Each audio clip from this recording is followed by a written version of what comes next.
Engagement is the key daw. Pero, yun ba ang nagagawa ng marami? Yung marami dyan, scroll lang ng scroll, pero hindi nakikipag-engage. Kung content creator ka na, kailangan mong malaman to. Number 1, engagement is the key. Napaka-importante niyan. Kailangan mo lang manood ng video, tapusin mo ito, at mag-comment ka, mag-react ka, at i-share mo kung nagustuhan mo ito.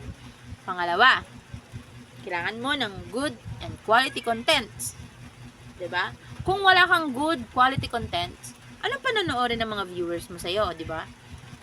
Ano ang i-share ng mga viewers mo para magkaroon ka ng maraming engagement? Ano ang ibibigay or i-contribute mo sa mga viewers mo kung hindi ka naman gumagawa ng content? So, kailangan mo talaga ng quality content. And, last but not the least, sipag at tiyaga. Yun ang pinakamagandang puhunan na dapat mong isa-isip, isa-puso, at isa-gawa.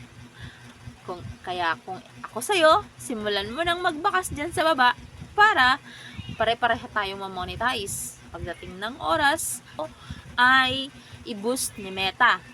Yan lang. Sana nakatulong. Bye-bye. Paldo. Paldo. Charis. Paldo.